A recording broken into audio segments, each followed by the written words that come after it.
Баршаңызға сәлем достар. Бүгін сіздермен творогтан жасалатын үй жағдайында сыроктың рецептімен бөлісемін. Видеоның соңына дейін қараңыздар.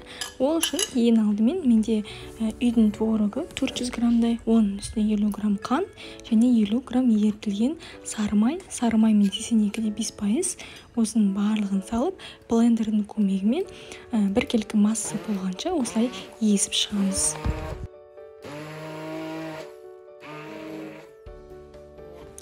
Міне біздің массамыз біркелкі масса болды. Көріп тұрғандарыңызда творогымыздың барлығы езілді. Мен бүгін сыроктың екі түрлісін дайындаймын. Яғни біреуі ақ, яғни ванильді, екіншісі шоколадты сырок түрін дайындаймыз. Ол үшін міне осылай теңде екіге бөліп аламыз.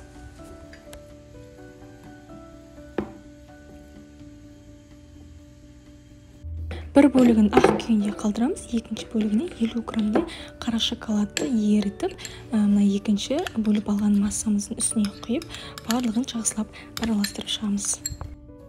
Және де достар, менің каналыма тіркелуді ұмытпаймыз. Қазақ тілді контенттегі каналдың дамуына өз үлестеріңізді қосып, видеоға лайк басып, пікірлеріңізді білдіріп, қоңыраушаны басып қойыңыздар. Міне осылайша біздің екінші массамызда дайын болды. Кондитерлік қалташамызға екеуін теңге бөліп дайындап қоямыз. Және де ескере кететін жайт, мына жерде міне көріп тұрғандарыңызда қалташаға салу барысында осы лопаткамен барынша ешқандай ауа қалдырмай бір-бірімен тығыздап осылай салып шығамыз. Себебі сырокты қазір қалташадан шығару барысында ешқандай ауа шықпауы тиіс. Міне ең алдымен астына пергамент қағазы төселген тақтайшаға орналастырамыз. Алдымен осы шоколадты сырокты осылайша барлығын шығарып, мен осындай ғана көлемде дайындаймын. Кішкентай ғана және ақты да және қара шоколад қосылған сырокты да осылайша барлығын шығарып, пышақтың көмегімен оп-оңай кесіледі. Барлығын осылайша сыроктың формасын дайындап шығамыз.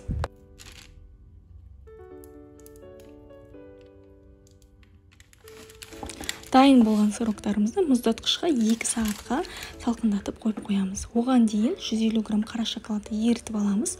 Оның үстіне 30 мл күнбағыс майын салып, барлығын жақсылап араластырып аламыз. Және де менде грек жаңағы бар.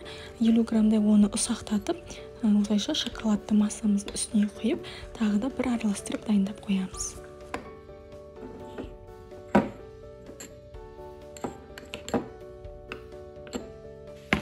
Міне біздің сыроктарымыз дайын, қатып шықты. Осылайша шпажкаға орналастырып, ортасына дейін кіргіземіз. Одан соң шоколадқа барлығын аунатып, осы тағы да тақтайшаның үстіне орналастырып қоямыз. Міне көріп тұрғандарыңыздай, сыроктарымыз өзі мұздатқыштан шыққаннан кейін шоколадты салған уақытта өзі де қатып шығып жатыр. Міне көріп тұрғандарыңыздай, видеода анық көрсетіліп тұр. Ең бірінші шоколадқа малынған сыроктарымыз тіпті қатып қалды десек те болады шоколадтары.